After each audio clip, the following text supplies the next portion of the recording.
Olá, magníficas! Como estão todas? Desejo que muito bem. Segundou, amadas, segundou. Para aquelas que estavam conosco lá no nosso estudo de manhã às 5, já estão aí fazendo o que precisa ser feito, né? Se dedicando rumo ao que o Pai tem para nós nesse dia maravilhoso. E para aquelas que não, o link está à disposição aí nos stories, no feed também, no grupo. Se não não faz parte do nosso grupo ainda, vem fazer parte desse movimento que só cresce, vem caminhar com outras mulheres que estão a cada dia caminhando, aprendendo a viver pelos princípios do Evangelho, pelos princípios da palavra do Senhor, que só nos fortifica, só nos direciona e nos capacita a fazermos a vontade do Pai diariamente, com a nossa vida, com o nosso pensar, com o nosso caminhar. Enfim, se escutarem algum barulho, eu peço perdão porque meus vizinhos estão fazendo obra, então está um pouco barulhento hoje, mas nada que nos impeça de fazer a obra do Pai. Hoje a gente vai falar sobre mansidão, né? O que é ter o coração manso de fato? O que a Bíblia fala sobre a mansidão? Então, acompanha aí, anota os drives no caderninho, guarda no coração, compartilha. Compartilha, que quando a gente compartilha, a gente está levando a palavra do Senhor, a gente está entregando uma mensagem que só vai edificar a vida do teu próximo, assim como a sua também. Então vamos lá. Mansidão é manter a calma, a paciência e o respeito, mesmo em situações irritantes. A pessoa mansa age com sensatez, não se deixando pecar quando fica irado. A mansidão impede a violência e o desrespeito. Quem é manso pode acalmar uma situação muito tensa, falando com sabedoria, não com amargura. Jesus era manso, e a mansidão é um dos frutos do Espírito. A mansidão vem da submissão e confiança em Deus. Que coisa linda, né? Quando a gente fala ser humilde de coração, ter um coração fiel, é isso que a gente está pedindo, né, ao Senhor, que Ele compreenda a nossa súplica e nos abasteça com mansidão, com sabedoria, com discernimento, para que a gente possa agir da forma que é da vontade do Pai, positivamente, de acordo com o que tem no coração dele, que Ele sempre manda para nós, quando a gente se coloca à disposição. Então, quando a gente vê uma situação de um semelhante estar agredindo o outro, um semelhante está falando mal do outro, a gente vê que ali está precisando de quê? De coração manso. E embora aquele irmão, aquele próximo não veja que ele está trilhando por caminhos que não agradam ao Pai, de cara, o que a gente deve fazer é interceder, é consagrar a mentalidade, a vida daquele próximo, consagrar a Deus. Por quê? Porque nós não vamos transformar a vida de ninguém. Quem transforma a vida é o Espírito Santo. A única vida que a gente tem o poder de transformar é a nossa. São nossas escolhas, são nossas decisões, é tudo aquilo que a gente busca aprender, busca praticar de fato, que se torna hábito na nossa vida. Então, quando Jesus voltar, nós seremos julgados por isso, pelas nossas ações, pelas nossas decisões e todos os resultados que isso nos trouxe. Então, quando a gente vê um irmão degladiando aí com o outro, né, a gente pensa logo em entregar a situação, entregar as pessoas para que seja feita a justiça e a vontade do Senhor na vida de cada um deles e na nossa também. Ou seja, nós sempre temos que estar à disposição do Espírito Santo, pedindo a sabedoria, que tudo vem dele, né? Tudo é dele, para ele e por ele.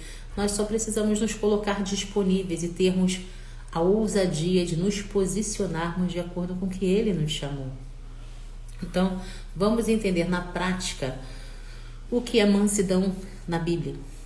Lá no livro de Gálatas, capítulo 5, versículo 22 e 23, nos diz assim: mas o fruto do Espírito é amor, alegria, paz, paciência, amabilidade, bondade, fidelidade, mansidão e domínio próprio. Contra essas coisas não há lei. Ou seja, quando a gente transborda do amor de Deus, da alegria, de paz, de paciência, de ações repletas de amabilidade, bondade, fidelidade, coração manso e domínio próprio. O que é o domínio próprio? É você ter o teu emocional ativado, direcionado para Cristo. Quando você tem o seu emocional ativado, não é qualquer situação que te desvirtua, porque você está ligado, teu espírito está ligado no Senhor e você está se abastecendo da palavra dele. Então o pecado vai te tentar, mas não vai te fazer cair. E mesmo que você peque, mesmo que você caia, você automaticamente tem o coração contrido e se ajoelha, pede perdão ao Senhor, entrega e muda a metanoia, muda o comportamento, não age mais de forma pecadora ou negativa, né? O que nos impede de pecarmos como as pessoas que não têm esse despertar ainda? A palavra do Senhor. É aqui que a gente fortifica a nossa fé diariamente. É aqui que a gente entende que os banquetes ilusórios do mundo são limitados e não são verdadeiros. É na palavra do Senhor que a gente entende que a nossa recompensa ela não vem dessa terra. A nossa intenção não é passar a eternidade na Nova Jerusalém, na terra que emana leite e mel, na terra onde não tem sofrimento, não tem injustiça, não tem nada que abone a paz de Deus. Por que a gente vai se contaminar com o que a gente sabe que não é do Senhor? Embora Deus tenha criado todas as coisas, Ele não está no mundo. A própria palavra nos ensina que no mundo jaz o maligno. Então, se a gente sabe que aquela água que estão nos oferecendo é uma água suja, não é uma água limpa, por que a gente vai beber? É uma questão de querer enxergar, né? O primeiro passo é querer enxergar e buscar sabedoria no Pai. Porque a própria palavra nos diz que quando a gente pede e se dedica, está sempre em movimento na direção do que a gente acredita, nós recebemos. E tudo que a gente aprende, tudo que a gente guarda e ensina, são os nossos frutos, são os resultados de tudo que a gente decidiu e escolheu. E é isso que faz a diferença lá no final. Se você está se deixando levar pelo ódio, pela arrogância, pela ganância, você está cumprindo tudo que não é do Senhor. Então você não está servindo a Deus. Você está servindo a outro time. Então você vai colher os resultados de tudo isso que você está semeando. Quando eu falo que é simples como respirar, é bem isso que eu quero deixar claro para vocês. Somos o fruto de tudo que aprendemos, de tudo que permitimos que entre e faça parte da nossa rotina, dos nossos hábitos. Então que tenhamos o discernimento de só buscar positividade, de só buscar informações, conhecimentos que vai agregar na nossa vida, que vai nos fazer crescer, que vai nos fazer estar sempre em movimento na direção do reino e a sua justiça, fazendo com a nossa vida a boa obra do Senhor, que a obra não é nossa, nós somos instrumentos amados, nós somos imagem e semelhança dele. Então, a partir do momento que a gente se coloca à disposição, a partir do momento que a gente convida o Espírito Santo para nos guiar, nos direcionar e nos capacitar, tudo o que a gente tem que fazer é ir na direção do que ele te mostra diariamente, aqui na palavra. Lá no livro de Colossenses, capítulo 3, versículo 12 ao 14, nos diz assim: portanto, como povo escolhido de Deus, santo e amado, revistam-se da profunda compaixão, bondade, humildade, mansidão e paciência. Suportem-se uns aos outros e perdoem as queixas que tiverem uns contra os outros. Perdoe como o Senhor lhe perdoou. Acima de tudo, porém, revistam-se do amor, que é o elo perfeito. O que a gente entende aqui? Deus não é amor. Quando a gente peca, quando a gente erra, a gente não pede perdão para Ele. Por que a gente não vai perdoar o próximo? Você sabe que a prosperidade ela é natural, mas você só vai prosperar quando você estiver de fato limpo de tudo que te impede de prosperar na direção do Senhor. E o perdão, ele é um passo crucial, porque o perdão não é só para o outro, o perdão é para te limpar. O perdão é para você ficar leve, para você acessar o próximo nível, sabe? E eu compreendo que às vezes é muito difícil, às vezes você está carregando aí uma mágoa, uma depressão por um momento que você viveu lá atrás, que te marcou. Só que se você não abandonar, se você não pedir ao Senhor para te capacitar e liberar esse perdão, você não vai acessar o melhor que Ele tem para você. Na vida, nós precisamos aprender a de fato nos livrarmos de pesos desnecessários que não nos ajudam, ao contrário, nos limita, nos impede de caminhar rumo ao melhor que Deus tem pra gente. Livro de Tiago, 1º capítulo, versículo 21. Portanto, livrem-se de toda impureza moral e da maldade que prevalece e aceitem humildemente a palavra implantada em vocês, a qual é poderosa para salvá-los.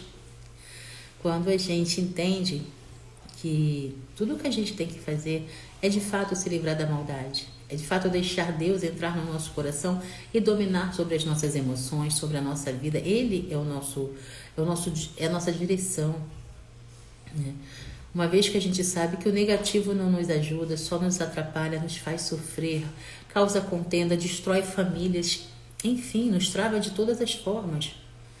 É se abastecendo na palavra de Deus, que a nossa fé é multiplicada, que os nossos olhos espirituais são abertos e que, de fato, nós passamos a ser instrumentos amados do Senhor.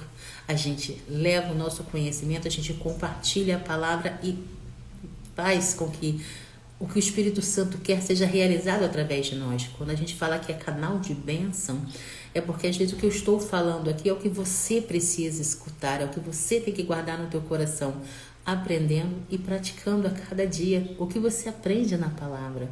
Você não precisa ser uma pastora, você não precisa ser uma missionária, você precisa ser temente a Cristo e assumir o teu lugar de filha amada. Todos nós temos uma mensagem, Papai do Céu coloca todo santo dia uma sementinha dentro de nós. E tudo o que nós precisamos fazer é levar isso. Você fala na internet, abre o teu canal e vai falar de Jesus. Você tem filho, vai falar de Deus pro teu filho, pro teu esposo, pra tua mulher, pra tua mãe, enfim, pro teu próximo. E quem é o teu próximo?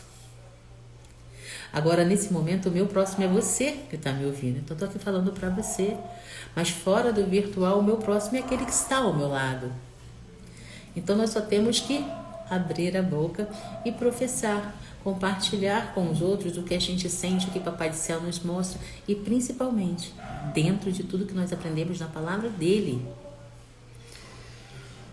Lá no livro de 1 Timóteo, capítulo 6, versículo 11, nos diz assim: você, porém, homem de Deus, fuja de tudo isso e busque a justiça, a piedade, a fé, o amor, a perseverança e a mansidão. Ou seja, tudo que é de Deus é positivo e a perseverança nos impulsiona a nunca desistir, a estarmos sempre rumando, sempre em movimento na direção do que a gente acredita que é Deus.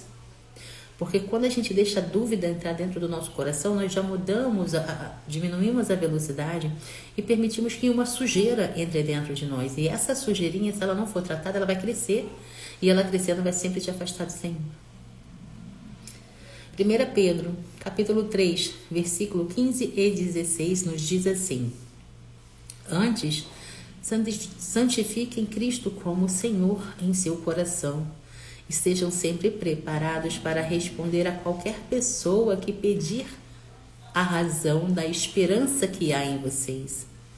Contudo, façam isso com mansidão e respeito, conservando a boa consciência, de forma que os que falam maldosamente contra o bom procedimento de vocês, porque estão em Cristo, fiquem envergonhados de suas calúnias. O que esses dois versículos estão nos dizendo? Que a gente tenha a sabedoria de responder com mansidão, mesmo que a palavra do próximo não venha para agregar na nossa vida, né? Eu costumo falar muito no estudo de manhã que a gente precisa ter o discernimento de entender a frequência do outro. Às vezes o fato da gente estar só ouvindo, a gente já está contribuindo. Muitas das vezes a pessoa está tão afogada nos seus problemas, nas suas negatividades, e pelas portas espirituais negativas que ela abre na própria vida, e chega uma hora que ela está sufocada e ela acaba descontando, despejando o lixo dela em você. Então é nessa hora que a gente solicita o Espírito Santo para que nos dê discernimento e também nos direcione ao que dizer. Quando você tem intimidade com a palavra, quando você faz uso dela diariamente, o Papai do Céu sempre vai colocar um versículo na tua boca para você falar para aquele que está precisando naquele momento. Mas toda jornada, você não vai guardar dentro de você 66 livros da palavra, sabe? Você tem que viver. A gente costuma falar que o cristianismo ele não é uma religião, ele é um estilo de vida. Por quê? Porque a cada dia você está vivendo ali. Você se abastece na palavra, você guarda no teu coração, você compreende. E quando você abre a boca, você está profetizando. Então você está vivendo pela palavra. Tem um drive mental que eu costumo muito falar com a minha filha aqui. Para mim, viver é Cristo e o morrer é recompensa. O que eu estou dizendo com isso? Que cada dia, todos os dias da minha vida, eu estou me abastecendo da palavra, vivendo do que eu aprendo e compartilhando também. Porque o conhecimento guardado, ele é um conhecimento desnecessário que perde valor. Se eu posso levar clareza para você, se o que eu estou te falando vai edificar na tua vida, no teu entendimento, por que eu vou guardar só para mim? Não foi isso que Deus mandou a gente fazer. Jesus não reteve nada, ele multiplicou o pão. Então que a gente tem essa visão, sabe? Que quando a gente compartilha, a gente está multiplicando. A semente positiva que eu estou plantando no teu coração, quando você abrir a boca e profetizar, você está multiplicando também. Compreende?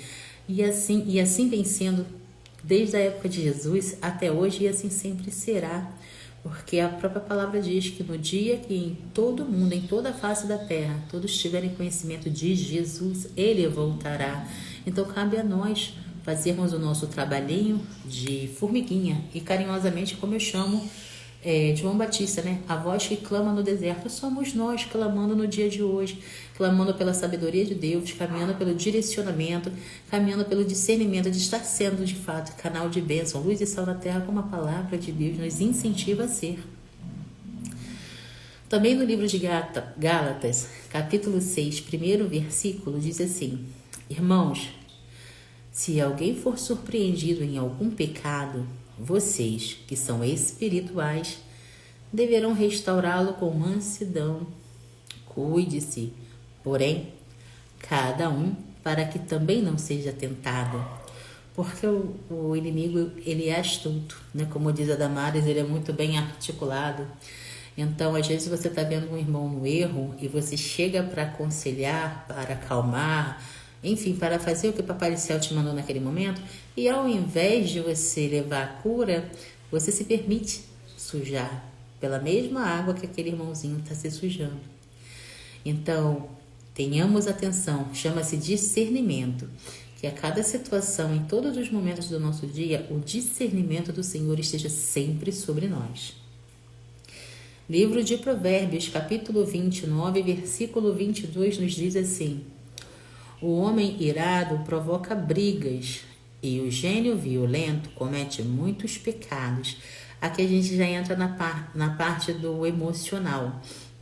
Um emocional ativado, conectado à fonte, não se permite, né? A palavra do Senhor nos exorta: irai-vos, mas não pequeis. Isso não significa que a gente vai ser sempre mansinho, não. Mas significa que tem a hora. Tem a hora de levantar a sua postura, a sua altivez, segurando sempre na mão do Senhor. Porque nada é pela força do nosso braço. Tudo é pelo favor dele. E tem a hora de nós ficarmos calados e ouvirmos até coisas que a gente não quer, mas que seja feita a vontade do Pai, porque todas as coisas cooperam para o bem daqueles que amam a Deus e são chamados segundo o seu propósito. Também no livro de Provérbios, lá no capítulo 15, versículo 1, nos diz assim: A resposta calma desvia a fúria, mas a palavra ríspida desperta a ira. É bem o que a gente trouxe antes, né? Se você tem o discernimento de que aquele momento é um momento para você ouvir, não vai ter contenda ali. Mas se você não tem o discernimento e vai responder no mesmo tom que o teu próximo, ali está acontecendo uma contenda, e Papai do Céu não aprova a contenda entre os irmãos. O confronto, ele só é abençoado se for para edificar valor na sua vida. Se for para afrontar, é pecado. Papai do céu não gosta. 2 Timóteo, capítulo 2, versículo 24 a 26. Nos fala assim: ao servo do Senhor não convém brigar, mas sim ser amável para com todos, apto para ensinar, paciente, deve corrigir com mansidão aos que se lhe opõem, na esperança de que Deus lhe conceda o arrependimento, levando-os ao conhecimento da verdade, para que assim voltem à sobriedade e escapem da armadilha do diabo, que os aprisionou para fazerem a sua vontade. E aí entra o que a gente acabou de falar sobre o discernimento. Mas isso é quando a gente pede ao Senhor. O discernimento, ele não é nosso, tá? Tudo é dom do Pai, assim como o perdão, a sabedoria, o discernimento também é Ele que nos dá. O comportamento prudente também vem do Senhor. Então que a gente tenha essa sabedoria, esse discernimento, essa prudência diante de fazer qualquer coisa, consagrar aquele momento ao Senhor e pedir a Ele que nos condicione, nos direcione a fazermos o nosso melhor. Lá no livro de Lucas, capítulo 6, versículo 27 ao 29, nos fala assim: mas eu digo a vocês que estão me ouvindo, amem os seus inimigos, façam o bem aos que os odeiam, abençoe aos que os amaldiçoam, orem por aqueles que os maltratam. Se alguém bater em você numa face, ofereça-lhe também a outra. Se alguém tirar de você a capa, não o impeçam de tirar a túnica. Por quê, gente? Por que Papai do Céu fala pra gente ter um coração tão manso assim? Porque a nossa recompensa não é deste mundo, não é desta terra. Eu falei hoje no estudo de mais cedo que nós somos o resultado, nós colhemos tudo que nós plantamos, decidimos e acessamos. Papai do Céu vai te dar fortuna, Papai do Céu vai te dar notoriedade, Papai do Céu vai te condicionar a viver por uma vida justa, honesta e direta. Porque você se colocou à disposição de caminhar pelas palavras, guardando os mandamentos dele, vivendo por princípios. Só que a nossa recompensa não é essa. Isso não é nem a sombra do que há de vir. O que a gente tem que guardar no coração são as boas palavras e o posicionamento que o Papai do Céu nos mostra diariamente. Perdão, gente, pelo barulho. Espero que esteja dando para vocês compreenderem. Ainda bem que já estamos chegando no final do raciocínio aqui. Lá no livro de Mateus, capítulo 11, versículo 29, nos diz assim: tomem sobre vocês o meu jugo e aprendam de mim, pois sou manso e humilde de coração, e vocês encontrarão descanso para suas almas. É bem resumido o que a gente acabou de dizer. Quando a gente tem o discernimento, a sabedoria, a prudência do Senhor de agir de forma correta dentro do que Ele ensina, estamos mostrando que aprendemos com quem? Com Jesus. E aqueles que servem, aqueles que aprendem com Jesus, encontrarão descanso para suas almas. É muito importante essa reflexão. Eu sempre vou bater nessa tecla, eu sempre vou incentivar o estudo da palavra, o devocional. A palavra de Deus, ela tem que estar presente todos os dias da nossa vida, porque é aqui que a gente se fortalece, é aqui que a gente compreende o tamanho do poder que Deus nos dá, o tamanho do direcionamento, o tamanho, a jornada. Cada uma tem a sua dentro daquilo que o Senhor tem para cada um de nós. Mas quando a gente deixa de ler a palavra todo dia, quando a gente deixa de orar, quando a gente deixa de jejuar, quando a gente deixa de louvar, quando a gente deixa de adorar, a gente está se afastando dele. E quanto mais a gente se afasta dele, mais a gente se aproxima do que não é dele. E com isso a gente acaba se desviando. E não é essa a vontade do Senhor. Então que esse estudo bíblico te traga clareza e, acima de tudo, o desejo de estar sempre se conectando com a sabedoria dele para estar sempre aprendendo mais, compreendendo mais, praticando mais a vontade do Pai na tua vida. Peço humildemente também que compartilhe essa clareza para que mais e mais pessoas possam acessar o bom, o perfeito e o agradável do Pai que Ele tem diariamente para cada uma de nós. Minhas amadas, sejamos todas luz e sal na terra. Deixa o teu comentário aí, compartilha. Precisando de mim, o meu inbox está à disposição. Desculpe pelo som das obras hoje aí do vizinho, mas enfim, temos uma mensagem para entregar e a palavra do Senhor não volta vazia. Um beijo no teu coração e até a próxima Luz das Escrituras.